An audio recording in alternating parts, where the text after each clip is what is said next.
Manakala Nabi Shallallahu Alaihi Wasallam masih berada di tengah periode di mana dakwahnya menerobos jalan antara kesuksesan dan penindasan, sementara secercah harapan mulai tampak dari kejauhan, maka terjadilah peristiwa Isra dan Mi'raj.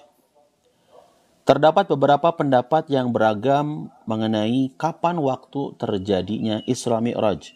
Pertama, peristiwa Isra terjadi pada tahun ketika Allah memuliakan beliau dengan mengangkatnya sebagai nabi.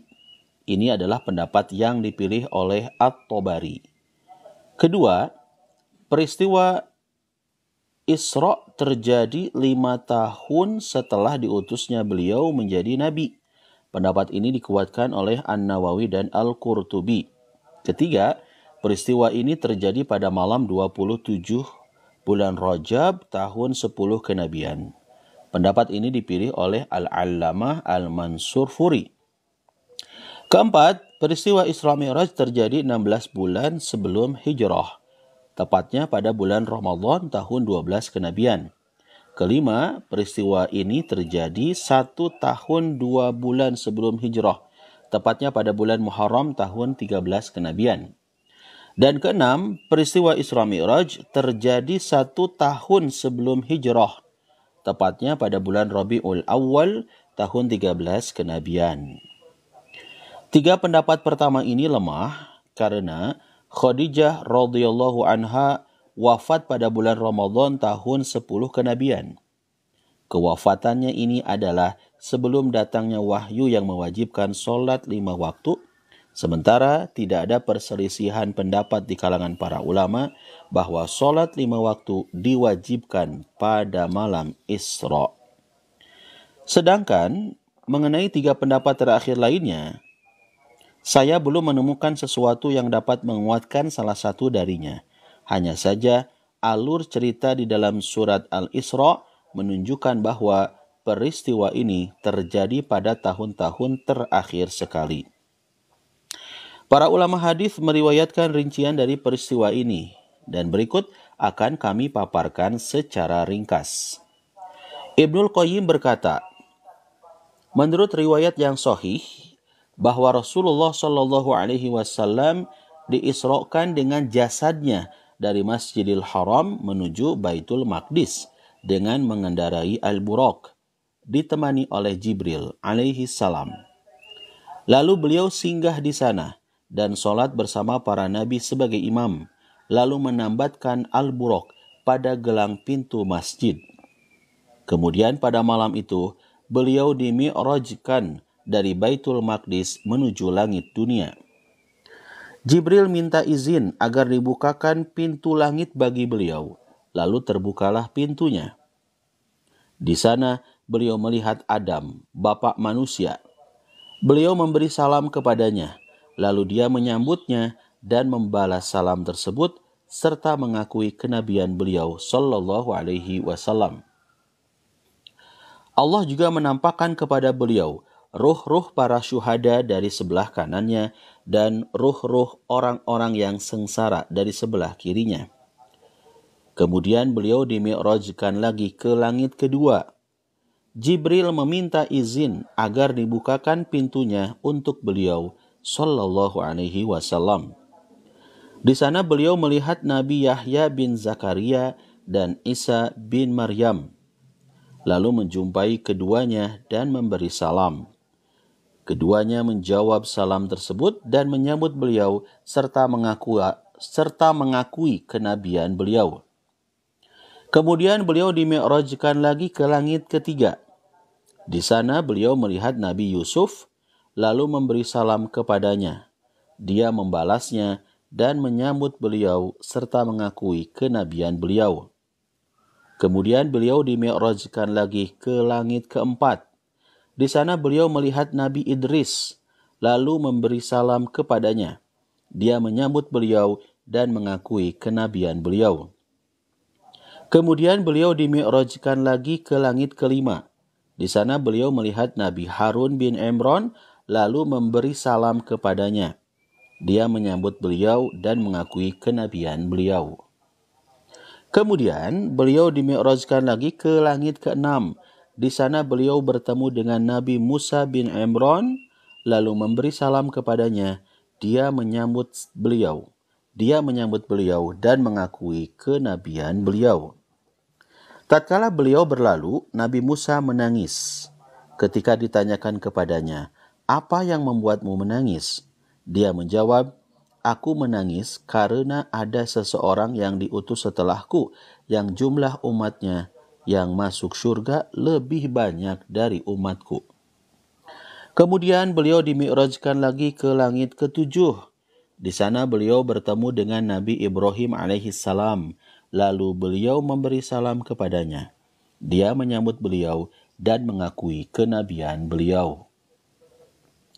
Kemudian beliau naik ke Sidratul Muntaha. Lalu Al-Baitul Ma'mur dinaikkan untuknya.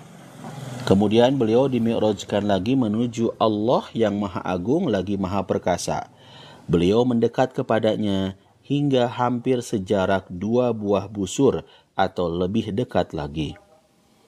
Kemudian dia mewahyukan kepada hambanya apa yang dia wahyukan, mewajibkan kepadanya 50 waktu sholat.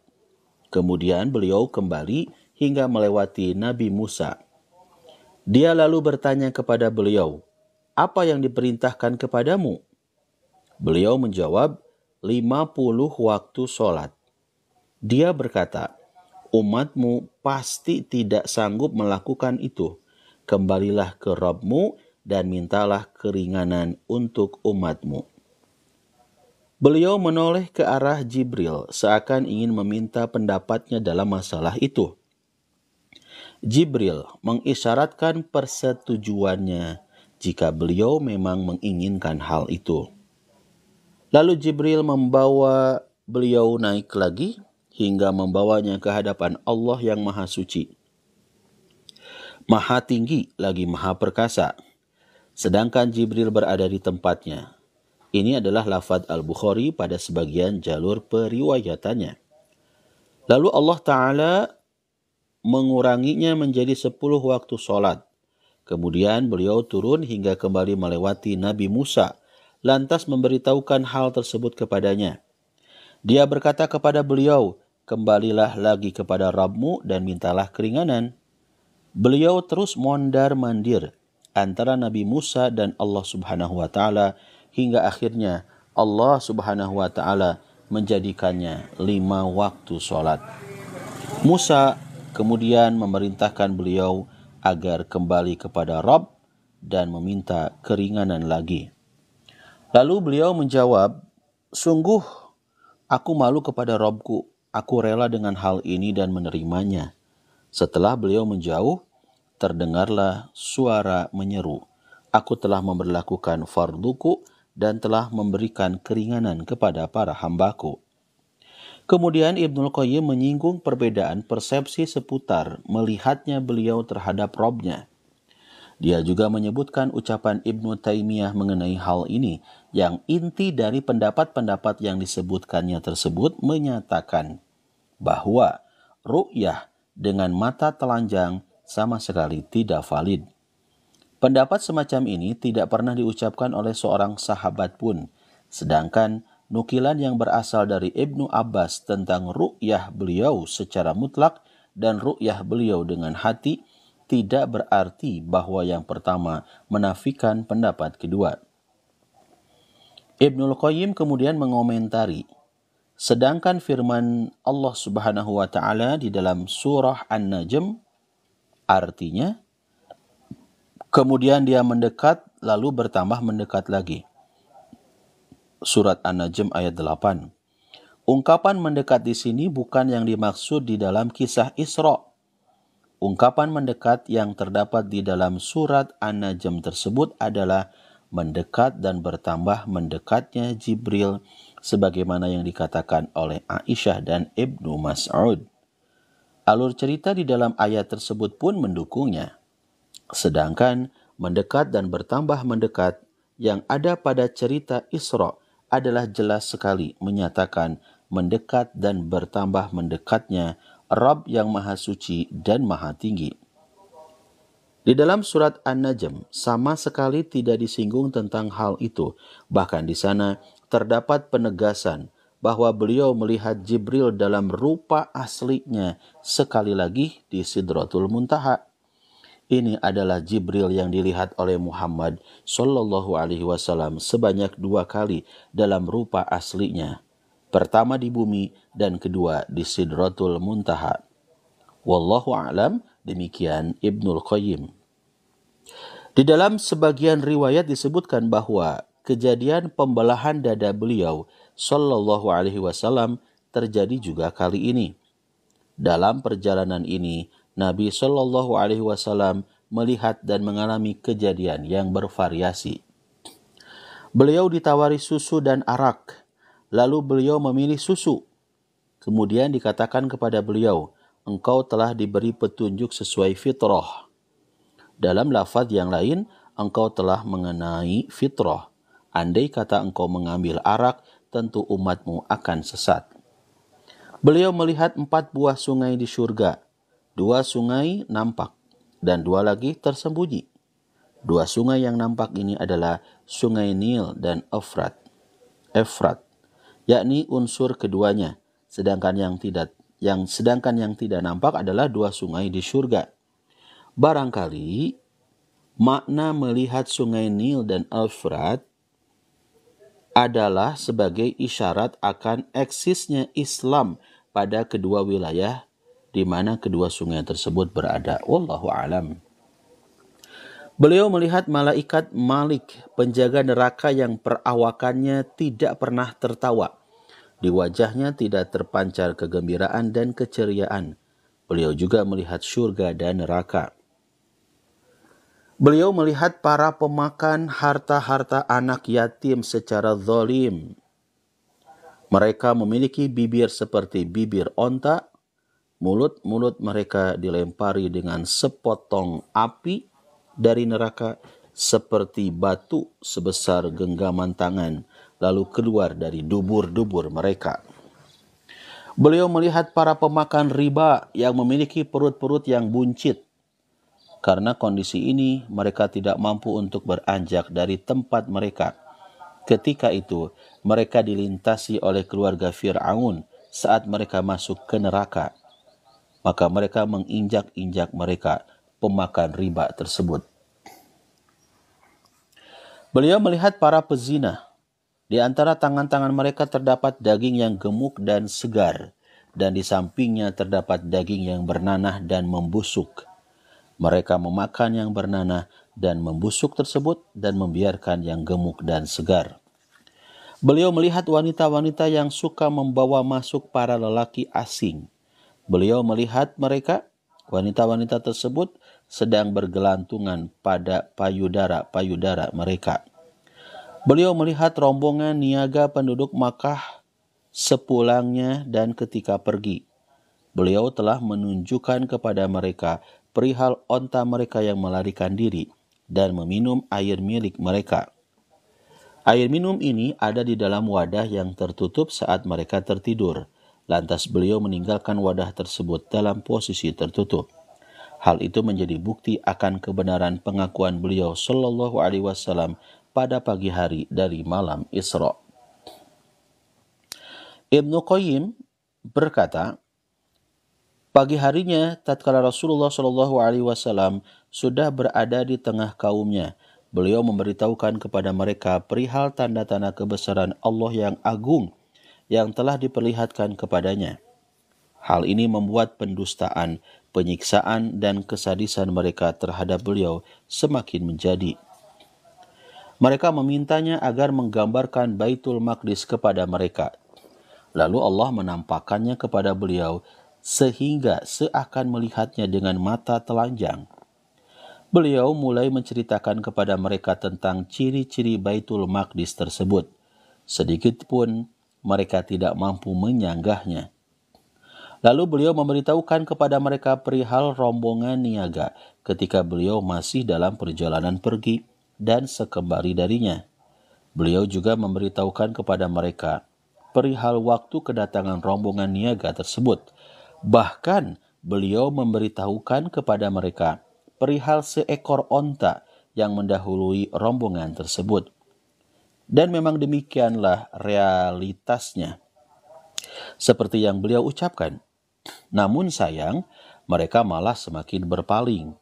Demikianlah tipikal orang-orang zalim yang hanya menginginkan kekufuran. Pada momen ini, Abu Bakar dijuluki sebagai As-Siddiq, orang yang selalu membenarkan Nabi Shallallahu Alaihi Wasallam karena dia membenarkan peristiwa Isra dan Mi'raj, manakala orang-orang mendustakannya. Alasan yang paling ringkas sekaligus paling besar seputar terjadinya rihlah perjalanan ini adalah yang disebutkan dalam firman Allah Ta'ala, linuriyahu min ayatina, agar kami perlihatkan kepadanya sebagian tanda-tanda kebesaran kami. Al-Quran Surat Al-Isra ayat pertama. Ini merupakan sunatullah terhadap para nabinya. Allah Subhanahu wa Ta'ala berfirman, A'udzubillahi minasyaitonirrajim, wa kadzalika nuri Ibrahim malakutas samawati wal ard wa liyakuna minal mukinin. Dan demikianlah kami perlihatkan kepada Ibrahim tanda-tanda keagungan kami yang terdapat di langit dan di bumi, dan kami memperlihatkannya agar Ibrahim itu termasuk orang-orang yang yakin.